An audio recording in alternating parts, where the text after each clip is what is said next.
Good. Glad to hear it. Glad to hear it. Hello and welcome to Politics and Prose Bookstore. My name is Sydney. I'm a bookseller here, where we now host in-person and virtual events, along with partnered and supported events, trips, classes. For a full list of everything that we do, please go to our website, politics-prose.com. Before we get started today, a few housekeeping items. I'd like to ask you all to please silence your cell phones so as not to disrupt the event. We've lifted the mask mandate here in the store, but if you'd like a mask, we can provide one for you. When we get time to opening the floor for questions, we've placed a standing microphone at the end of the aisle to your right. Please line up at one of those microphones so that everyone can hear your question. And because we also want your question to be heard in our recording of the event, we are live streaming today's program so that you or anyone you know can find it at our YouTube channel, Politics and Prose. Following the Q&A, we'll have a signing up here at this table. So if you've not already purchased the book, we have plenty of copies available behind the registers at the front of our store. We'll ask you to line up starting here at the pillar next to the standing microphone. We'll come by, ask your name for personalizations, so please have your books ready for us. Once the event is complete, we ask that you fold up your chairs, lean them against something sturdy just to help us out a little bit. And now I'm very excited to welcome Steve Drummond, celebrating the release of The Watchdog, How the Truman Committee Battled Corruption and Helped Win World War II. In The Watchdog, Drummond draws the reader into a fast-paced story of how Harry Truman, still a newcomer to Washington politics, cobbled together a bipartisan team of men and women that took on powerful corporate entities and the Pentagon, placing Truman in the national spotlight and paving his path to the White House. Drawing on the largely unexamined records of the Truman Committee, as well as oral histories, personal letters, newspaper archives, and interviews, The Watchdog provides readers with a window to a time that is far from perfect, but where it was possible to root out corruption and hold those responsible to account. It shows us what can be possible if politicians are governed by the principles of their office rather than self-interest. Steve Drummond is a journalist at NPR in Washington, where he has been a senior editor for more than 2 decades. He currently leads a team that covers education and learning and the race and identity podcast Code Switch. He has worked as a reporter with several newspapers and written for many publications, including the St. Petersburg Times, the Detroit News, the New York Times, Education Week, and Teacher Magazine. He lives in Maryland, where he also teaches journalism at the University of Maryland. Drummond will be in conversation with Melissa Block, a special correspondent and guest host of NPR's news programs. Block spent 12 years as a host for All Things Considered, and now, as a special correspondent, continues to report on a wide range of issues, from LGBTQ rights to the big lie, from guns and suicide to opioid addiction. Please join me in welcoming to Politics and Prose, Steve Drummond and Melissa Block.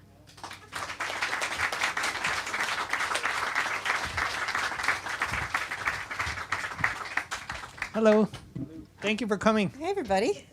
Sorry we blew our entrance. Yeah. Just, Gave us a story to tell. I should mention Steve was my editor for a couple of years, and I think all the things that made him a great editor made him a great writer. In reading his book, I saw all the same skills of knowing when an anecdote is wonderful and shines, and humor, and just beautiful writing. So I'm just thrilled to have a chance to talk to you about your book. Coming from you, that means a lot. Thank you. Yeah, you bet. The Special Senate Defense Committee, otherwise became known as the Truman Committee. You call it the most powerful and feared congressional investigating arm the country had ever seen at the time. This was 1941 when it starts. Why so powerful? What happened?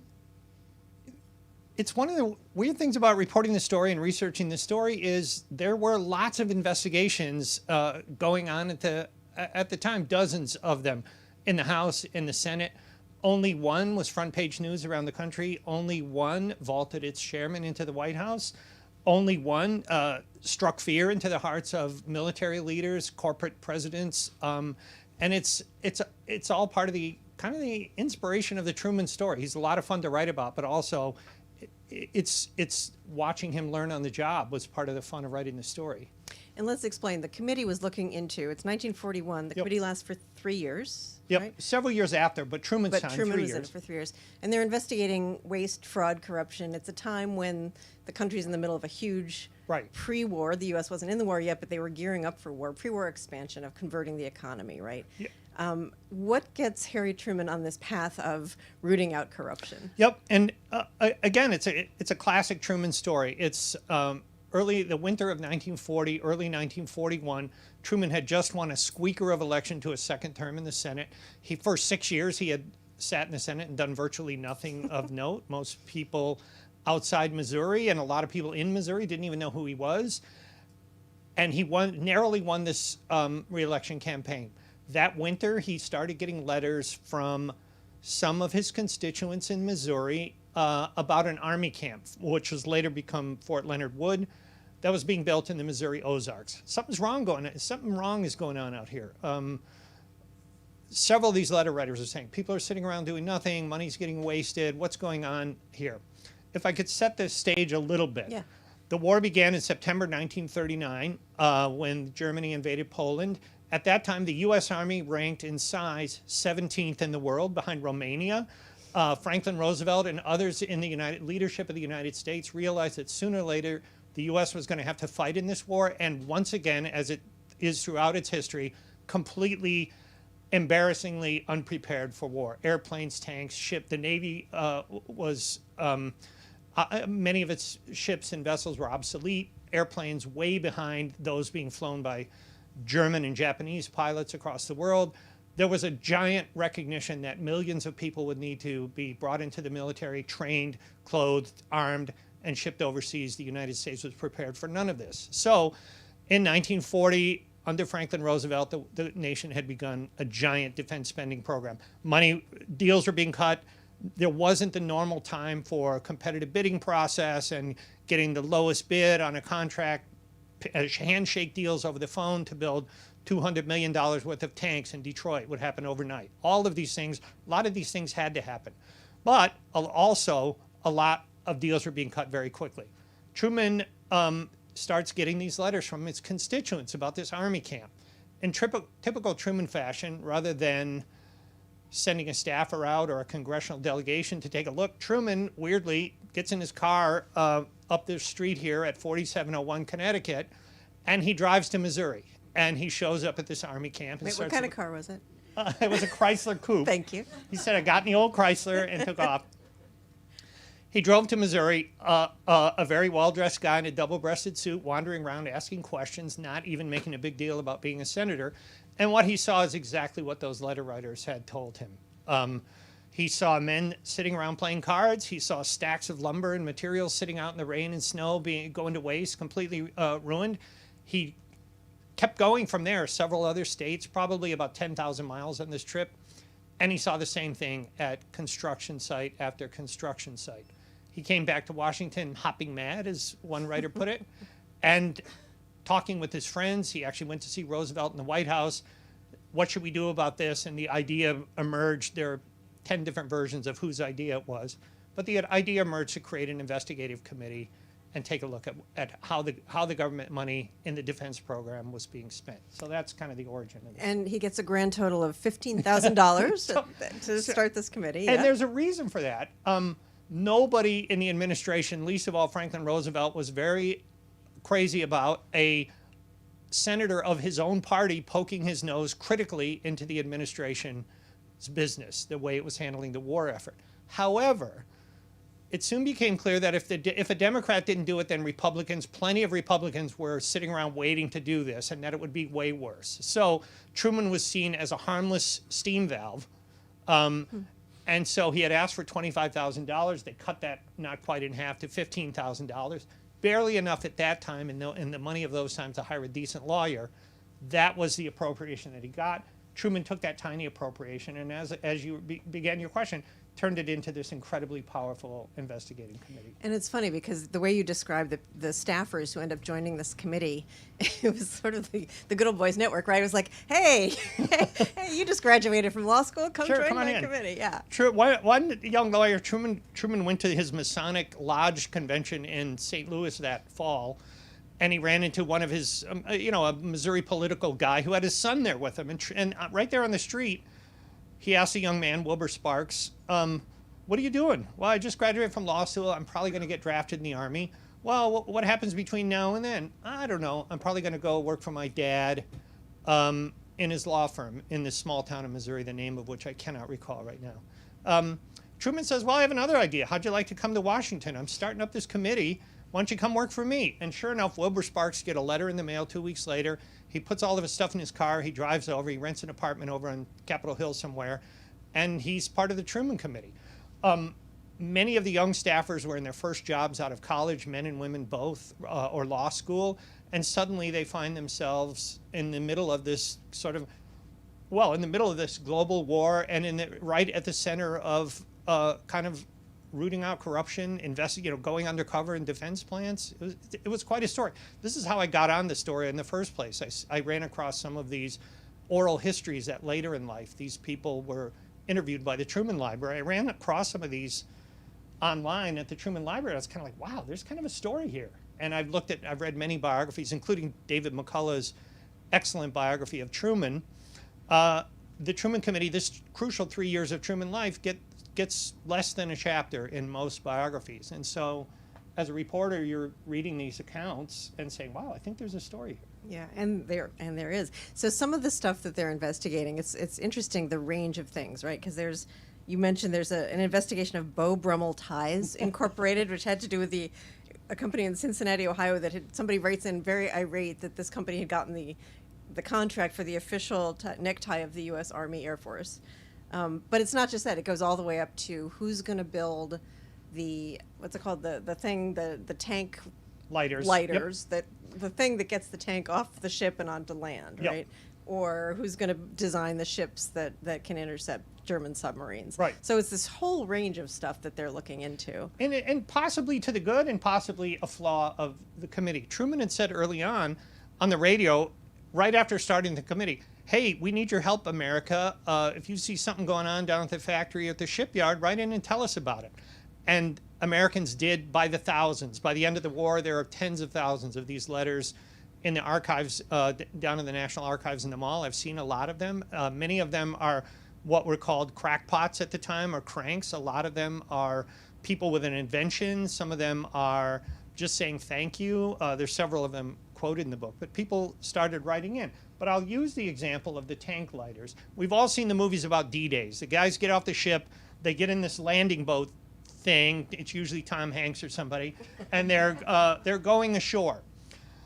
One of the central strategic questions of World War II was how to get tens of thousands of men from a ship a couple of miles offshore onto a beach. Normally, you would just go into the port and they would just disembark at the dock. But the military needs of the time mean they were going to have to go ashore on beaches, whether in Normandy on D-Day or in the Pacific Ocean.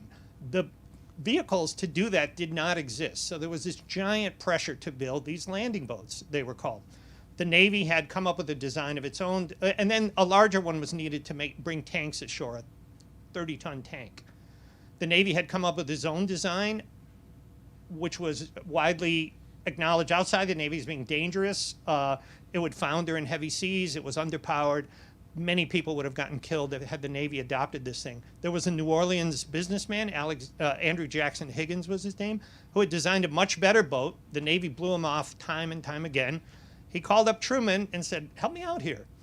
Truman came up with a pretty cool idea. He said to the Secretary of Navy, why don't you take one of your boats and take one of this guy's boats and put a tank on them and send them out into the ocean and see what happens. Sure enough, Higgins' boat, this was down in Norfolk.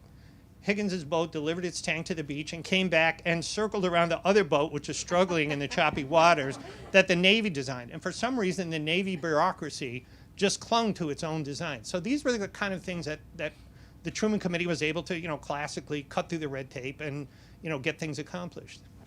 I love that notion of these letters just pouring in to Harry Truman's committee.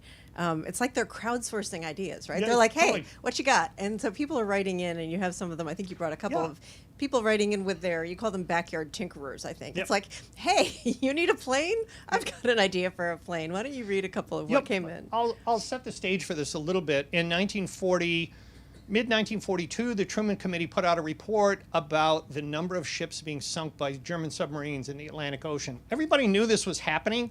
Nobody knew just how bad, how desperate it was. The only way that Great Britain was surviving was on ships, on food, supplies, material being brought from the United States by these merchant ships. Of course, the German submarines' job was to sink those ships before they arrived in Great Britain. This was happening at an alarming rate. The Battle of the Atlantic would eventually claim more than 100,000 lives. ships in 1942 were being sunk faster than they can be built or replaced. And so the Truman Committee put out a report saying this. The Navy immediately freaked out and came out the next day and said, oh, you got the numbers wrong. We checked it out. And Secretary Knox, safe to say, had to eat those words 3 days later and apologize to the Truman Committee. But it was one of the many things that the committee did during the war that was ended up being one of its main functions, was just telling American people news about the war that they couldn't get anywhere else from a source that they trusted. In this case, it was unwelcome news, but I read the newspaper editorials a couple days later. It was like, hey, thanks a lot. You know, we didn't know this. We know it's bad. Thanks for bringing this information to us. One of the side effects of that report was every kind of backyard or basement inventor in the country started writing into Truman with ideas for how to solve the U-boat crisis. And so, yes, I did bring a couple of them, and I'll share just some of the shorter ones. Some of them are kind of long. But how many were there? Do you know how many? There are several hundred in that file alone. Wow. So in the archives, all these documents are organized. All these documents are organized by file. You know, airplanes, tanks, steel investigations. So this file, in the month, April 1943, these letters were just pouring in downstairs in room 160 in the Senate office building. Dear Senator, enclosed find my idea to beat the U-boat. By attaching a flexible wall of floating steel plates to the bow of a ship by means of cables and booms, it would provide a steel wall, say 30 feet from a ship, causing a torpedo to explode far enough away so as not to blow a hole in the ship. Let me know what you think of my idea. April 24th, 1943. My dear sir, the New York Times quotes the Truman Committee report as saying, we need another soapbox on a raft like the Monitor. That's a reference to a Civil War battle. Exactly, because such craft possess a higher degree of invisibility, the one factor more than any other that enables U-boats to evade the enemy. The attached description of the Phantom Raider shows a periscope view of the floating unit, which is designed to deal effectively with U-boats. If I remember correctly, there were long diagrams and descriptions of this particular letter. I have an idea. Here's another one. I have an idea of a detector to locate submarines. I would have to work with an electrician who would help me with the details of the electrical parts. Mine is just a general idea, but I believe it would work. If you can put me in touch with someone that I could work with to explain, it would be understood, et cetera, et cetera. There are lots of them. There was another one about, what was the idea about the plane? This is in the letter you were saying that Harry Truman had this conversation with somebody who had an idea. One of the jokes among the committee staffers and Truman himself was all the very bizarre ideas that they got to win the war. Truman's favorite was a man who had an idea of giving every soldier in the army an airplane, a personal airplane. And then the idea was to fill these airplanes up with dirt, actual United States soil, and these would fly over enemy capitals and drop that dirt on the enemy, and that would bury them in a mound of dirt. Truman told this story his whole life. He loved the story. And everybody got a reply, right? Everybody got some sort of response. So a lot of these, it was one of the tenets of the committee. A lot of these were kind of obviously very disturbed people or bizarre, just kind of crackpots is what they called them. Everyone got a response. Truman and his chief counsel, Hugh Fulton, started off the war saying, yeah, many of these don't warrant anything, but what if there's a really good idea in there? So a policy was every single letter got a response. It's one of the criticisms of the committee that Truman could have been dealing with high strategy policy stuff. A lot of time was spent chasing around the necktie.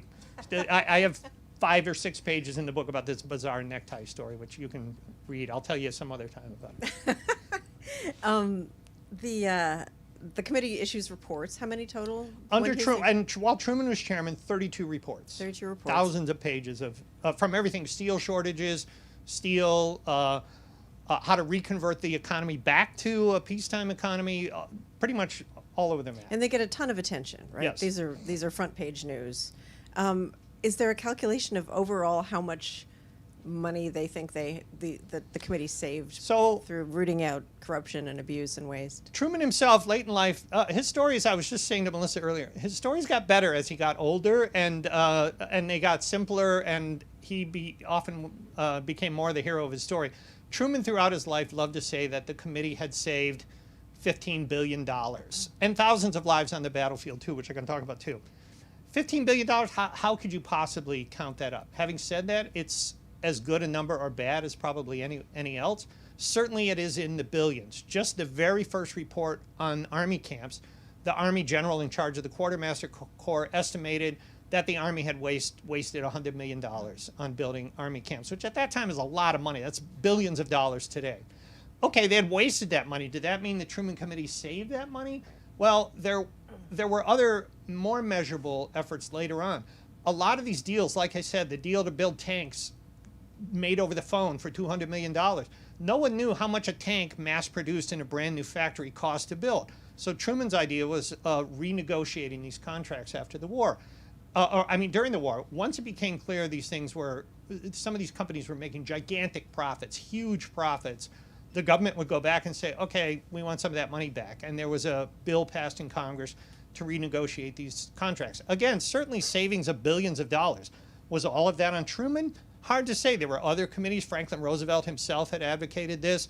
There were accountants in the government who were negotiating these things. So it's really hard to put a dollar figure on this. Certainly, all the historians and scholars I've read who've studied the Truman Committee put it in the billions. Ditto for how many lives were saved. How many people would have drowned on those bad tank landing boats? Unclear. How many people would have perished on ships that broke up into steel because bad steel was being shipped out of a Pittsburgh steel factory and shipped to the Navy and shipped to the merchant shipyards? Unclear. So it's really hard to quantify this stuff. Definitely savings in both lives and billions of dollars. I imagine that as you're embarking on this project, you think to yourself, thank God Bess didn't want to live in Washington, because she's back in Missouri, right? She's home in Independence, and Harry Truman is writing her constantly. So you have access to all of these letters in incredible, minute detail of his daily life. Yeah. So you get to chart his whole history through his own words to his wife. Truman's a fun guy, and that's part of the joy of the story, is that he is a very fun guy to study, but also you're extremely lucky because beginning in 1910 or so, after they graduated from high school, Truman began writing letters to Bess. Over the course of 50 years, it's something like 1,300 letters that he wrote to her. Most of them still exist. And so you can follow his movements. And in researching the story, all the documentary stuff, his quotes to the newspaper, all the memos that the staff read, that stuff is all in the archives. What he was thinking on any given particular day, or how he was feeling, or what he had for lunch. For breakfast. Yeah, thank you. Fortunately, Bess did not like Washington at all. She preferred to be back in Missouri, and so usually when summer came around or any excuse, she would go back to Missouri. Truman, from his apartment up here on Connecticut Avenue, would write to her a letter almost every night. Or if he was traveling in a hotel room, almost every night he would write her a letter. They're self-deprecating, they're angry, they're funny. Most of all, they talk about him being lonesome. He would sign them, Lonesome Harry, I miss you. The apartment, it's 4701, it's the second floor. You can drive by and see it tonight if you want. He would say, oh, the apartment's so empty. Or other funny details. Here's a United States Senator. Oh, my clothes came back from the laundry still wet. I had to iron my underwear. Like, there's all kinds of amazing detail in here that he's telling you. And for the writer of a story, it made it magic. There are also a couple of characters who come up in the book that intrigued me. We don't know much about them, but there are two women who are part of the committee. One is Shirley Key, basically secretary, and another is Marion Toomey, who, unclear what her role is. She advances. She becomes some sort of investigator, but it occurred to me that in a different time, their roles would have been very different. They would have had so much more power. They were really talented women. And again, it was once again these oral histories that really made writing of this book so much fun. Shirley Key, who started, she fresh out of college, some friend says, oh, go over to the Senate and there's a job there, and that's how people got jobs at that time. She gets hired to work in the committee. She's the 8th employee, I think, of the Truman Committee, and she gradually works her way up to the point where she becomes the secretary, the administrative assistant to the chief counsel. She left a lovely oral history to the Truman Library with details and the nuances and emotions and descriptions of the people that you cannot get from the other document stuff. I became very good friends with her son, Christopher Haymeyer, who lives in Chicago, still alive. And then there was Marion Toomey, another of the early hires on the lawyer. Marion Toomey had graduated from high school. Like many people at that time, like my own mother, her brothers got to go to college. She was told that was not in her doing. So she got a job. She started taking secretarial stenography courses. She won a writing contest or something, and she got to pick where she could go to college. Without a college degree, she chose to go to law school. She graduated with a law degree. There's a funny headline that her son sent me. I could not find which newspaper it's from here in Washington. It says, "Pretty Miss to Graduate, youngest lawyer in D.C.," which is basically, she was hired, of course, with a law degree and all this education, both women, as secretaries, and that was what you had at the time. Marion Toomey, however, worked her way up. She eventually was promoted to become an investigator.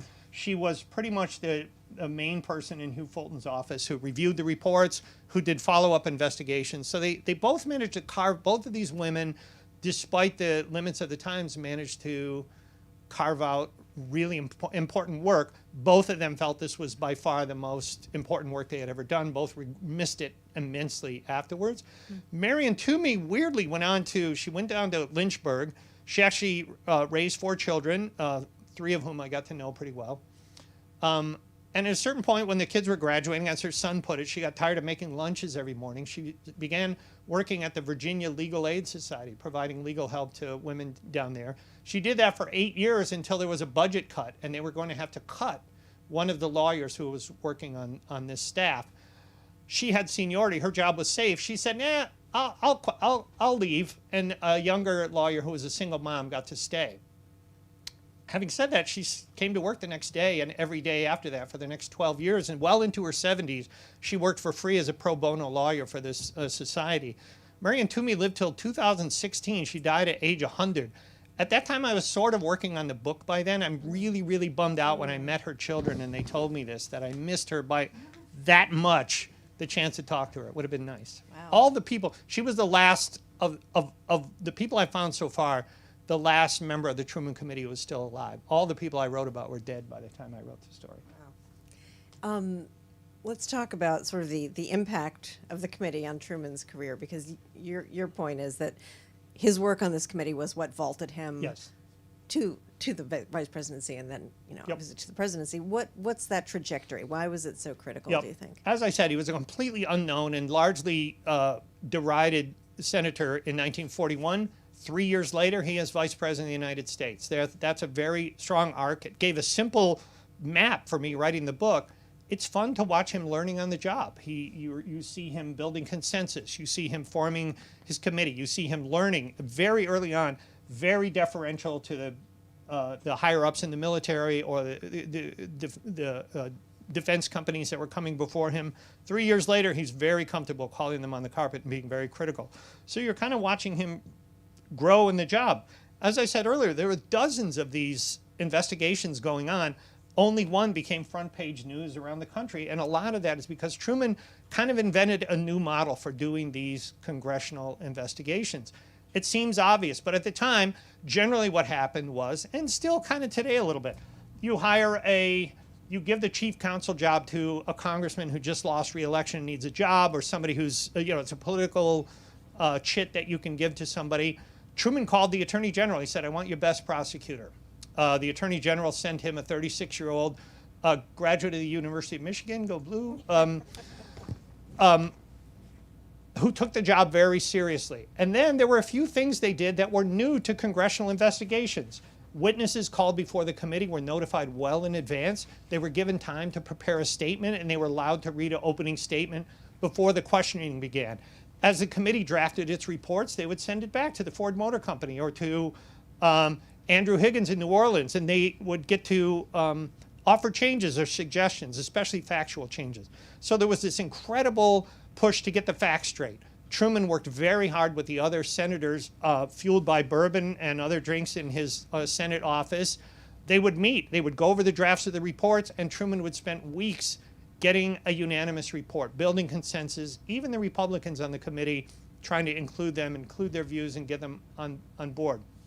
So there was and Truman was willing to not grab headlines. He was willing to share the limelight. He would hand off the committee on any given day to one of the other senators to let them share. All of these things made the committee extremely successful. And then they did some smart things. Army camps was low-hanging fruit. $100 million, boy, did that make a great headline in the New York Times the next day. Many of the other reports. And as I was saying, the public somehow came to trust in this committee and to recognize that here was somebody who was kind of looking out for their interests in Washington. Again, a mix of genuine public service and very careful political calculations that by March 1943, Time magazine comes out that week, and there's Truman on the cover, the headline, $1 billion watchdog. He has slowly become a national figure, a national hero in some ways. The letters, they're so inspiring. Dear Senator Truman, I have a son in combat overseas. How dare the Steel Committee be making all these profits when my son may get killed? Keep up the good work, keep at it. There are hundreds of these letters in there. He had become kind of a national figure. And so, as 1944 began, Franklin Roosevelt, to those who know inside Washington, is a very sick man. Many people know or suspect that if he runs for a fourth term, he will not survive that term. So it becomes very, very important at that time who was going to be the vice presidential nominee. There were a lot of people more famous, more prominent than Truman. Even as early as January 1944, Truman was considered a long shot, 1 or 2% maybe. And slowly, as time goes by, his name rises to the top of the list until in a Chicago hotel room, Franklin Roosevelt gets on the phone with him and tells him he needs to take the nomination. One of the things that puzzles me as I thought about the work that they were doing, so once the U.S. joins the war, they're investigating at a time of intense patriotism, and they're digging up dirt, right? They're showing wrongdoing and malfeasance, and I wonder how much criticism there was at the time that you were doing something that's unpatriotic, you're giving support to the enemy, you are betraying secrets that, this is not the time to be doing what you're doing. How much pushback was there? All of the above, a lot, from various places. I'll start with within the government. Initially, nobody liked this idea. The Pentagon really hated being called before Congress to answer questions about why their army camps didn't have concrete pads to park the tank on, or why it cost $20 million to build a railroad because there was no water supply there. They really did not like this. The admirals, and they were happy to, they still do it today. Hey, there's a war on. Hey, it's national security. We can't talk about this. After Pearl Harbor, after the United States entered the war, the Assistant Secretary of the Army wrote a letter to Franklin Roosevelt. We need to stop this right now. We don't have time to be gathering up all these papers and trooping down to Capitol Hill to talk to congressmen all the time. Sorry, there's a war on. We got to win the war. That was the military's view. Doesn't matter how much it costs. Winning the war is top priority. We can answer all these questions later. Truman saw this coming right after Pearl Harbor. He put out a one-page statement saying, now is the time even more important that we make sure our soldiers and sailors are getting the best equipment, the best landing craft, the best rifles, whatever. Roosevelt agreed to allow the committee to continue doing its work. So the government, there was criticism within the government. Oftentimes the criticism was come from the press. The New York Times was very critical of the Truman Committee, especially its reports on airplanes. I don't know if it's hard to tell from 70 years later. Is that one editorial writer? Was this, a bigger issue? But there was much criticism from the press. And then big corporations, as they do now, they got burned a few times, and then by the middle of the war, you start to see them fighting back in a PR way. Hey, the Truman Committee, by criticizing our fake steel that's coming out of our factory, oh my gosh, now we have to waste all this time doing these inspections. Steel production is down. There's a steel slump, is what the Pittsburgh Pioneer Press, or whatever the paper is there. I think it's Pioneer Press. What the Pittsburgh paper said, oh, there's a steel slump going on. Production is way down. Truman went on the radio 30 days later and said, well, I just got a report from the Labor Department. Steel production set a record this month. So Truman said, where do you think that story came from? That was in the paper last week. There were criticism throughout the war, and Truman kind of had to, it was one of the many political things he had to navigate. Yeah. The other thing that he was, I think, expert in doing, it sounds like, was it wasn't just the people he targeted or his committee targeted for investigation, but it was the fear that inspired that you could be next. And you have a quote of him saying, we can only stick a pin in here and there, but nobody knows where the pin is going to strike, and that keeps everyone on the alert.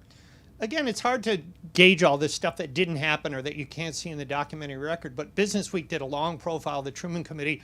along with the timepiece, both pieces mention the fact that throughout the government, fear of getting a call from the Truman Committee. In other words, you're a captain or a major in the Army and you're fudging the numbers or cutting some corners. The next thing you know, you may find yourself subpoenaed and sitting in a Senate hearing room in Washington, answering questions with reporters sitting there taking notes. This fear was widely considered to be one of the main contributions of the Truman Committee. It was not the stuff that they did, but the stuff that they prevented doing by an inquiry. Truman was more than happy not to have a public hearing, not to embarrass his boss, Franklin Roosevelt, not to embarrass the military. He was more than happy for the military to clean up its own messes. Time and time again throughout the war, it was when he found himself being stonewalled, when the military refused to provide the information that he needed, or when Curtiss Wright Aviation or Grumman Aircraft would not give him the information he needed. That's when Truman had a temper, and that's when he would call a public hearing, and that's when fireworks would fly. You had access to so much oral history, documentation, all this kind of stuff. Is there one piece of reporting that you found, one little bit of evidence or something that just sticks with you? The kind of thing you would want framed on your wall? My favorite document that I found, it involves this thing about the wacky necktie things. And the owner of this men's clothing store, the whole thing was a kerfuffle. But the owner of this men's clothing store was in Kansas City. Somehow must have known or met Truman personally, because the letter he wrote, this is an outrage. These ties are being sold for $7 a dozen, and anybody knows they should be $6 a dozen. It's like silly thing like that. This letter gets all the way to Truman's desk, and there in the files of the Truman Committee, I'm reading through one day, and there's a little pink note paperclip to this letter from the guy in Kansas City. It's a pink note. It says United States Senate, and it says, Hugh, please look into this. There's some skullduggery going on here, HST. So here's a tiny little note on a routine day in 1942 of the future president of the United States saying, hey, you need to look into this. It was such a pleasure to find that little thing. There were more important documents that I ran across. These letters from this whistleblower on the steel plant in Pittsburgh was the other one. One of the major investigations that the committee did was that a steel plant, a division of U.S. Steel, was faking the inspections. They were producing hundreds of tons of steel every day. Often they didn't have the exact records of whether this steel had passed its inspection test. So oftentimes they would just make it up. They would just write it in by hand or whatever. Early on in 1942, a steel inspector named George E. Dye began writing to Truman these incredibly technical, complicated, almost unreadable letters about what was going on at the steel plant. Everybody of the Truman Committee staff blew them off. They thought this guy was a nut and put him in the crank file, as they were called. I had run across this story in the oral histories when I was early on starting to think about this book, think about writing this story. And sure enough, 2 years later, I'm going through the steel file, and here are the letters from this guy that eventually led to this huge investigation, fake steel, front page all over the country, 20 or 30 letters from this guy. Can we just pause? He did not give up. I mean, no, he was obsessed. No, Truman totally, they never got to Truman. The staff totally blew him off. The one sentence, thank you very much, we will give this careful consideration, was the standard brush-off line. He didn't stop. He wrote again and again. He would say, oh, please let me know if this is a nuisance. I'll stop. I'm not going to write to you anymore. 3 days later, there'd be another letter from the guy. He, at one point, booked a trip down to Washington. He met with Hugh Fulton, the chief counsel, who wrote a letter to the steel company, and that was the end of it. It wasn't until a dramatic revelation in a hearing in March 1943, a ship had broken up, a brand new tanker ship had broken in two, snap. Henry Kaiser, we've forgotten about Henry Kaiser. He was the main shipbuilder during the war, one of the 5 people who helped win the war on the home front. We only know about him because of the healthcare system he invented. Kaiser Permanente is why he's known. He was testifying before the committee, and he was telling the committee, hey, many of my workers have never seen a doctor or a dentist in their lives. For 7 cents a day, they sign up for this thing, and they can go get a doctor, and it's really cutting down on our absenteeism in the workplace. He was talking about efficiency. One senator that day says, okay, that's all great, but what about that ship that just broke up in your shipyard? Kaiser does not want to answer. You can see the transcripts. There were stenographers recording this. You sure you want me to answer that? Yep, what's going on there? And he reads a thing. He says, well, what we understand is that it was bad steel.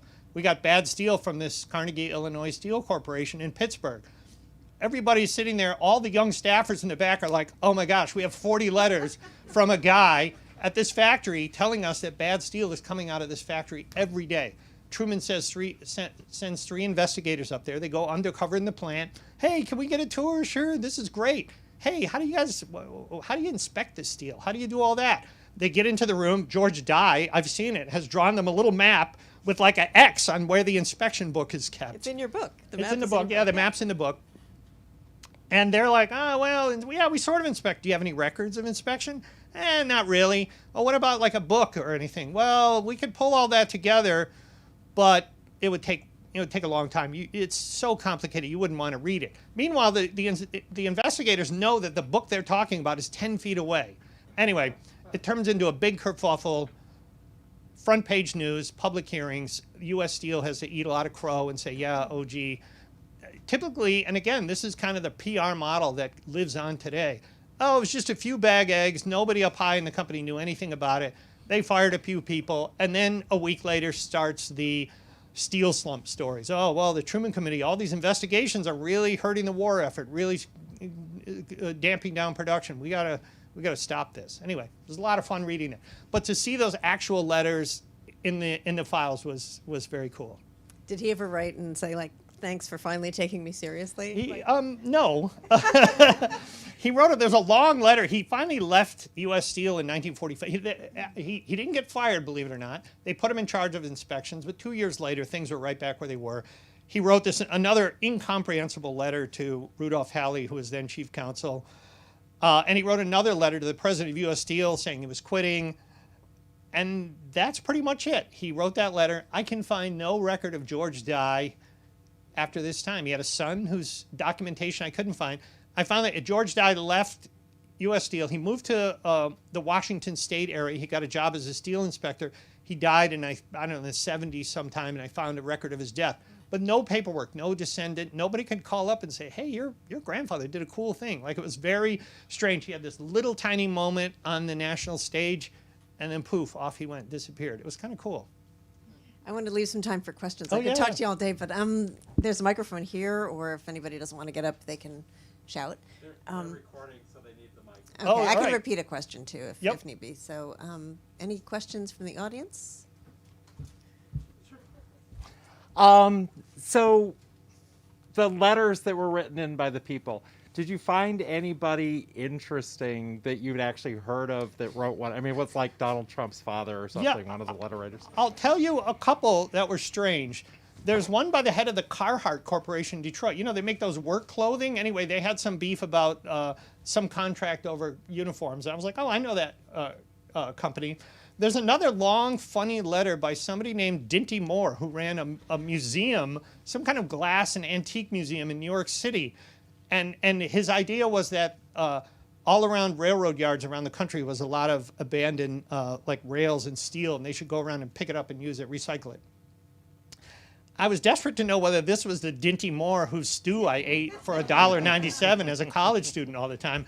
The history of Dinty Moore apparently is murky, but it seems like at some point this was the person whose name ended up on that beef stew. So anyway, there's nothing like super famous, like eventually, ultimately famous people, but a lot of recognizable or odd ones. And then it's weird. I grew up just outside Detroit in a little town called Wayne. It's near the airport if you've ever flown in there. And all of a sudden, one day in the archives, I'm looking up, and it's there's a file, investigation of housing units in Wayne, Michigan. Well, my grandparents, like millions of other people, moved from the rural, poor South from Tennessee to Detroit to work in the war plants, and they went to work in a government housing complex in Wayne. It wasn't this one. The Truman Committee was investigating another one, but it was a kind of a weird personal connection to the story. And since nobody else is here, Yeah, go for it. Truman, of course, served in World War I. Does his experience in the infantry affect his ability to talk back to the military brass? I think very much. I think very much so. And one of the things was Truman was not a West Point guy. He applied to West Point. His vision ruled him out, and actually, it should have ruled him out of military service altogether. But he cheated on the eye exam. But anyway, he served in combat. He led 198 men who were in charge of 4 cannons into combat. It gave him a taste of leadership. It gave him a knowledge of how the military worked. Many times during the committee transcripts, he'd be like, I'm an army man. I know what's going on here. One time there was a proposal, well, there's a whole chapter on Hollywood and how the Truman Committee was very critical of Hollywood. And some of the commission's Hollywood directors or executives would suddenly become a colonel in the Air Force. And Truman he was like, hey, maybe he should go to school. I worked hard to get in the military and you're doing this for free. And people responded to that. So yeah, I think his military experience was directly relevant. Thank you, that's a great question. Hey, evening. I work in DoD procurement, so I was Yep. curious, are there any modern lessons learned for today's era? I don't know. I know so little about your world and how the work done. I think there is a recognition that that transparency and openness is a good thing. I think many times what would happen then and the same thing happens now probably, sort of at a great big level was the notion that the military learned that they could shut the Truman Committee up by saying, top secret, national security, can't touch it. The best example in my book, doesn't really answer your question, is several times during the war, the Truman Committee stumbled upon the biggest weapons program in history at that time and the most closely guarded secret anywhere in the military, which was the Manhattan Project, the attempt to build the atomic bomb. George C. Marshall, Chief of Staff of the Army, shows up in he sent a man out to Washington State to investigate. Total, nope. George C. Marshall shows up in Truman's office, hands off, don't touch this one, and Truman was fine with that. So I don't know if it's very much of a lesson for today, but it was an example of how transparency and public scrutiny can keep things from quietly getting out of hand, I guess. Okay, thank you. Yep. Hi, Ellen. Hi, Steve. So everything I know from you. In all things. In all things. In all things.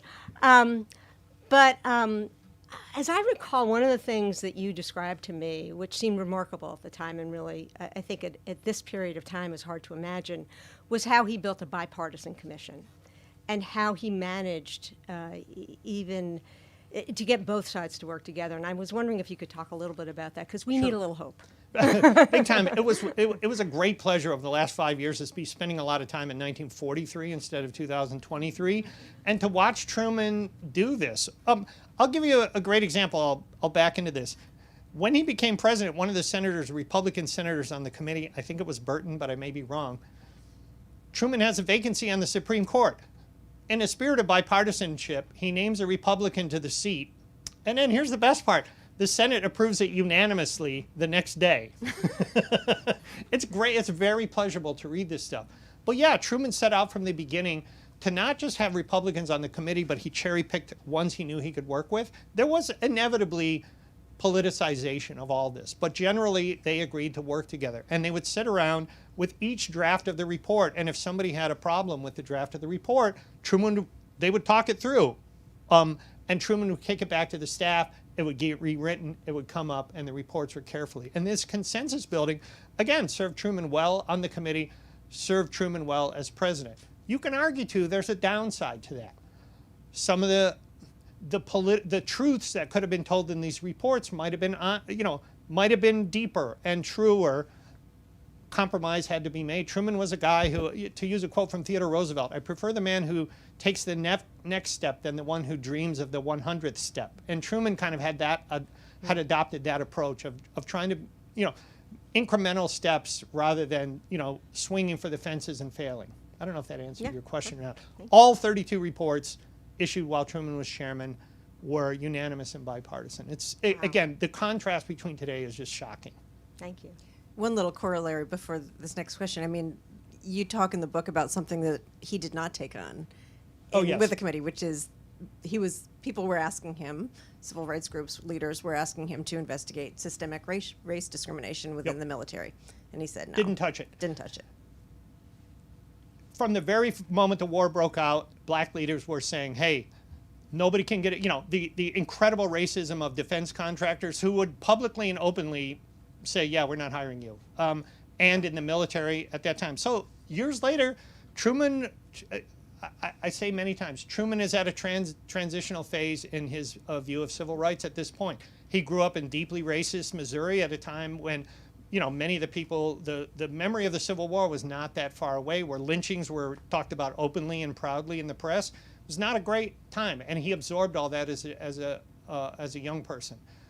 In the military, he encountered actual Jewish people, and as a county judge in Missouri, he encountered actual black people, and he was in a process of growing up a little bit. And while he never abandoned his personal bigotry, he did understand that these were citizens of the United States who deserved equal treatment under the law. And so the Truman Committee finds him in this middle phase. Having said that, there was no interest from Franklin Roosevelt and anyone in the Democratic Party on down in taking on this investigation. Truman politically chose army camps and some low-hanging fruit early on. He told the NAACP and other black groups, we'll get there, when we're not so busy, we will get there. Well, turns out they never quite got there. When Truman joined the ticket in 1944, the first thing the Republican Party did was begin pointing out the fact that he had done nothing to address discrimination in the defense contracting companies or in the military. The black press pointed this out as well, but also kind of noting that Truman had refused to block anti-lynching laws. He had made some basic steps here. He was not yet the guy who would integrate the military and the federal government a few years later, not the guy who would put civil rights at the top of his political agenda. But no, if you hold him up to the lens of the people, it's one of the reasons he rose to the top of the vice presidential list, was many of the others on that list had joined the Klan in the 20s or were deeply segregationist or in what were called poll tax states from the South that uses poll taxes to prevent black people from voting. Truman had either stayed away or voted in favor of this. And so, yeah, it's a transitional period, and you can't pretend that he took this on bravely, because he didn't. Eric? Steve. So Truman probably would never have become president without his years on the committee. Once he becomes president, are there things that you can see in the way that he governed or actions that he took or his style of governing that you would say sort of he owed to his time at the committee? I think so. I think very much. His he was a terrible public speaker. He never got good at it, but there were the sort of give him hell years later on. But he developed a public speaking style. He developed a comfort with dealing with the media and going on the radio. He always had a pretty good relationship with the press. Alan Drury, who wrote there's a book here called Advise and Consent. Some of you probably read it. It's a great book. Alan Drury covered Truman in the Senate, and he basically write in his diary all the time. The press eats out of his hand. Truman was very skilled by being kind of not skilled. He didn't, bullshit the press. He didn't sort of seek his own personal aggrandization. And so, those are some of the things. His temper, also, you can see here the temper that would make him blow his stack. An offhand remark many times as president would get him on the front pages in trouble. Those tendencies are there too. So it's a little bit of both. But as I said, you kind of feel like you're watching, in my story, I watched him grow into the job a little bit. And you saw a man much better prepared for world leadership in 1944 than he was in 1941. So what happened to the committee after Truman left its chairmanship? It lasted for several years. It became the Meade Committee, and then I've forgotten which senator ran it then. It stayed on. There was still work to be done. There was a lot of, I'll give you one example. The government had subsidized the construction of all kinds of these incredibly modern, the best factory system in the world. The United States came out with a industrial capacity completely renewed after 10 years of depression. The federal government had subsidized modern aircraft factories, modern manufacturing plants. The big question is what to do with it. The federal government's not in the business of manufacturing things. Should they be? There was tons of surplus, all kinds of questions involving the economy that we're still investigating. However, widely considered, the minute Truman left the committee, all the wind went out of its sails. This sort of bipartisan ability, it got into some big partisan bickering. The reports didn't have the same magic to them, and it kind of fizzled out. I mean, 4 years is not bad, but I cannot cite a single report that was influential that the Truman Committee did. They followed up some of the things that Truman had been following, but for the most part, it became another congressional committee is the best way to say it.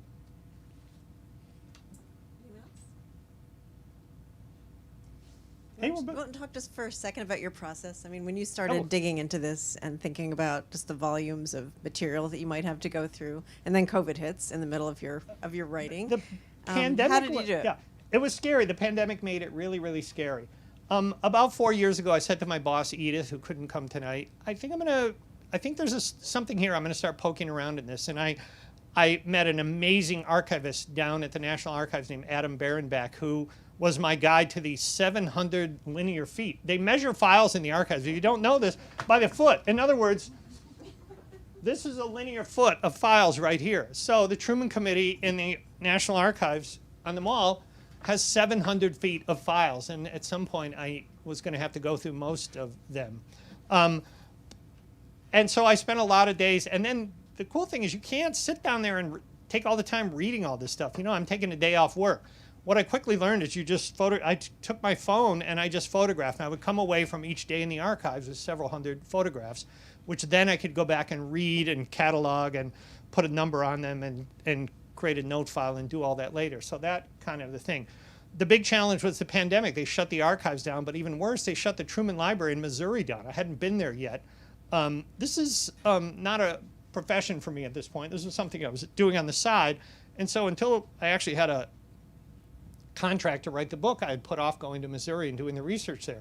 And then it was shut down for 2 years. The book was due last June.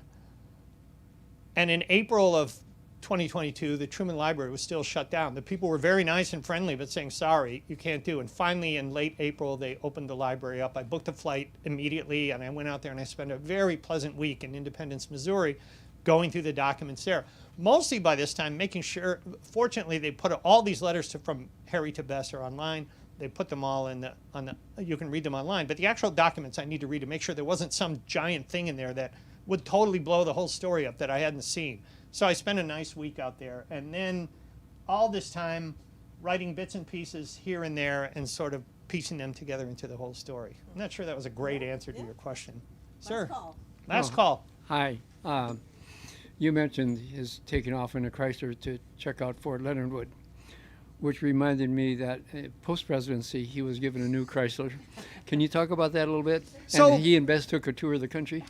Weirdly, it's so cool you said that, because the guy who wrote the book, it's probably here in the store, Harry and Bess's Excellent Adventure or something like that.